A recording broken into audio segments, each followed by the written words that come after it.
Hey everybody, welcome back to my channel. So as you can tell from the title here, this video is about dealing with grief and coping with the loss of a loved one. I made a video last year, it was around December-ish of 2023, and it was, coping with grief around the holidays and how to do that. I'm going to give you kind of a brief summary and a little bit of a backstory because I know what it's like to lose somebody that you love. I know the effects of it, so I'm going to be telling you about kind of my experience and what I went through and some of the things and some of the tools that I've learned along the way. I'm also going to be talking about the stages of grief and kind of, where I was at with that and kind of my experience. I'm ultimately filming this video because it's been laid on my heart and I just feel like I want to say the things to somebody that I wish somebody would have said to me when I went through the loss of my mom. So for those of you who are not new, you know what's kind of going on. I kind of mentioned this in a few of my videos because losing my mom was something that almost killed me. Back in 2012, my mom committed suicide and it was a homicide-suicide investigation, and I've just recently started talking about this because I went through all those stages. It was almost 12 years ago now, so on December 29th, 2024, it'll mark 12 years, and even though I've grown a lot as a person, there's still a lot of times where I really struggle with my grief, and there's a lot of moments where I really miss her. So they say that there's 5 stages of grief. I have it here. It's denial, it's anger, bargaining, depression, then acceptance. Now they say that they run in that order, but personally for myself, they didn't run in that order. In a way it did, but sometimes I would go back to one. Sometimes I would be back to the bargaining stage, and this lasted for a number of years, and it depends on, like your relationship with the person, how close you were to them, how much they impacted your life. Because we all know that we have people in our life where some people are closer to us, some people are acquaintances, some people, it's kind of like if you see a cousin once a year at a family function, like they mean something to you, and it doesn't make you love them any less. You don't have that strong of a bond and you don't have that much of a connection with them. There's a lot of people out there where their grandparents raised them, and when they lose a grandparent, they go through a similar grief of losing a parent because that grandparent raised them, they took care of them. And I know a lot of people who've lost a grandparent and it's very hard on them and it's something that they really struggle with. I personally don't know that because I haven't been super close with either side of that, like either sides of my grandparents in my family, but I was very, very close with my mom and my dad, especially my mom. So when she died, I took that really personal, and I really struggled for many, many years with severe depression. I have major depressive disorder, and it made everything so much worse. It intensified it tenfold. That was the thing that almost killed me. I felt very alone in my grief. After a certain time, people kind of stop checking in on me. They kind of move on with their life, and it's not that anyone's bad, but it kind of really opens your eyes up to see, who you have in your circle that you can really count on. My mom was my person. My mom was my person that I could go to about anything, and a lot of people envy me because I had a really strong relationship with her. And it wasn't perfect though, and I've told a lot of people this. We had our moments where we fought. I said some things before she passed away that I wish I could take back. So I've really learned to watch what I say to people when I'm in a state of frustration. It's something that's, looking back now, I know that it's changed me as a person, and it sounds really weird and kind of effed up, but I wouldn't have my life any other way because it shaped me into the person that I am. If I didn't go through the loss of my mom, I don't know if I'd be where I'm at today because it was something that was a pivotal moment for me that really shaped me into who I am. I've done a lot of healing. I've been in a lot of therapy. I've tried several different medications to cope with the loss, and I think the biggest struggle that I faced was, coping with the feelings that I was feeling. They were intense. There were a lot of people in my life that, there's gonna be those people that are like, well, it's been this long, hasn't it been long enough? I started dating a guy 6 months after my mom died, and that was way too soon for me. And I remember him saying, like, hasn't it been long enough? Like, shouldn't you be over that? And me thinking he should understand because he lost his mom, but his mom really wasn't in his life. And it doesn't matter, but I just remember thinking to myself, like, I couldn't wrap my mind around what he had just said to me. It made me feel very unheard, unseen, misunderstood. And I'm not saying that he's a bad person or anything. I just think a lot of times, especially if you're a person that feels things intensely, if you're a highly sensitive person, like I think they call it an HSP, I am very intuitive, you're a deep thinker, deep feeler. It's like your demographics, it's like you take things differently. They don't necessarily, like when you're born, you're not given these skills to cope with grief, which just like blows my mind. Everybody deals with grief differently. Everybody copes differently. Some people want to talk about it. Some people don't want to talk about it. And there's going to be moments where you're not ready and then you are ready and then you just don't want to talk about it. Grief is very complicated. It's very complex. Every single person is complex. Everybody deals with emotions differently. Some people stuff them. Some people explode. Some people fake it and act like they're okay when they're really not. And some people just completely avoid it and they mask it with drugs or alcohol. I myself, my addiction was spending. I had a very bad spending addiction, thinking that it could fill that void of that parent wound, and it just didn't. I just ended up $20,000 in credit card debt and I had to dig my way out. And that was a big learning lesson for me because I found that materialism isn't something that makes me happy. I've learned a lot throughout these 12 years, and if you've just lost somebody that you love very, very much, I want you to know that it's okay to be sad about it. It's okay to cry about it. It's okay to feel that intense pain. It's very important to feel those emotions, and I think that that's one of the things that I really wanted to talk about is it's so taboo to talk about our pain. It's so taboo to talk about our anger. It's so taboo to talk about these intense feelings because it just ultimately, vulnerability makes people extremely uncomfortable. And it sucks in times like that, especially when you don't have a big support system, because if you don't have those close people that you can lean on for support, it's a very lonely journey, and it makes you feel worse about, like, it just makes you feel worse than you already do. Yeah, I remember there's a lot that I forgot because obviously I have PTSD. There's a lot of things that went down that year, the 2 years after she passed away, a lot of drama, a lot of just people's intense emotions. People took it differently. I just felt this way. I just felt like I was to deal with my grief by myself. My person that was there throughout my life and the person that I could rely on to talk to and confide in was gone. And I didn't know what to do about that. And I think for the longest time, I held on to a lot of the things that I said because I had a lot of regrets for the things that I said to her, but I'm not going to get into full details because obviously this isn't a therapy session, but I'm just sharing my journey so you don't feel so alone. My mom was starting to kind of binge drink a little bit. She pushed me out of her life. It was very unlike her. She had very weird behavior. I didn't understand what was going on with her, and during this time my parents split up and I underwent, like, I had my tonsils taken out, and I just remember being very tired, and I slept for like 2 weeks straight, and me and my mom were kind of knocking heads, and I couldn't understand why she didn't want to be around me while she was, going through some deep shit of her own. And then as an 18-year-old, I really didn't understand what was going on with her because my mom was my everything. My mom was my favorite person on this whole world.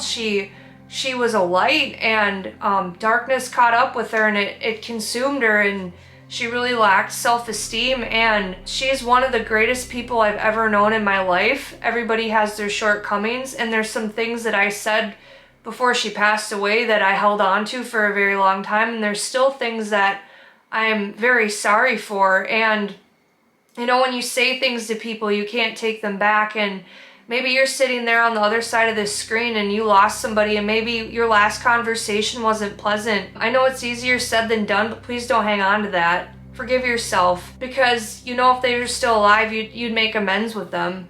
And I think the hardest part is the things that, the part that we get hung up on is things that are left unsaid, things that we wish we would have said. We wished we would have told them that we loved them more. We wished we would have hugged them more. We wished we would have gave them more time. Whether you believe in God or not, God has a bigger purpose for us. I believe that our spirit lives on in eternity, And I think that it's very important to give yourself the time and the grace to just sit in those very uncomfortable emotions and write about it. I suppressed my emotions. I don't suggest doing this. I suppressed it for a very long time because I was so in pain in my heart that I didn't know how to deal with it. I wasn't taught how to deal with grief. They don't, like I said, they don't teach you these things when you're younger. There's nothing that prepares you when you're a kid if you've never lost somebody. There's nothing that prepares you in this life to lose somebody to death. There's grief in loss of relationships. We grieve the loss of somebody who's still alive. There's grief in losing a job, a sense of identity, and maybe that's you too. Maybe it's not the loss of a loved one. Maybe it's a combination of all those other things, but I have a belief that, as messed up as it sounds, it's for a greater purpose. And I know that when I was going through that, I did not want to hear it, and it made me angry. And I'm not on here to tell you this to what do you call it? I'm not trying to mask your emotions. There's no time limit with grief. Even though I went through the 5 stages of grief or whatever, and I went back and forth with like regrets and things that I wished I would have said or things I wished I would have did, it's ultimately led me to where I'm at today. And if that wouldn't have happened, I wouldn't be on this platform talking to people and trying to spread mental health awareness. I wouldn't be creating art again. I wouldn't be creating art based on mental health awareness. It's something that's very important to me. It's something that is very close to my heart. And I pushed art out of my life for almost 8 years because it's something we share together. So I just want to tell someone today that if there's something that you did with that person, please don't push that out of your life. I struggled without art. Art was something me and my mom shared together. It's what bonded us. We'd go to Hobby Lobby and buy beads, and we'd get them at a discount, and we'd come home and get excited and show each other. It was like a show and tell. When I say my mom was my best friend, I'm not kidding. She was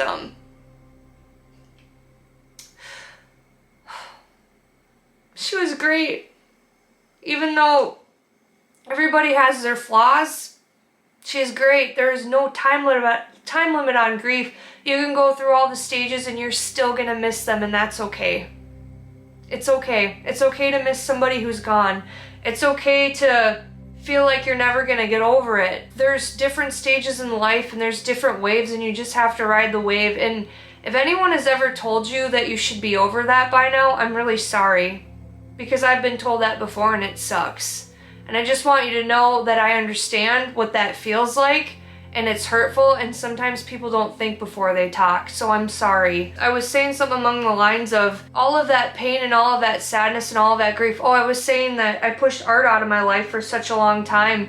I wallowed in my sorrows and I was depressed, and I felt like I lacked this sense of purpose, even though I was going for high fashion modeling at the time. This was before I got covered in tattoos, and I'm creating again. It's what ignited my healing journey. I started going to therapy around the same time. I did a lot of inner child healing work. I pushed therapy out of my life for a very long time because I had a bad experience with a therapist, and I'm not speaking for all therapists. It was just, there were 3 that I went to after my mom died.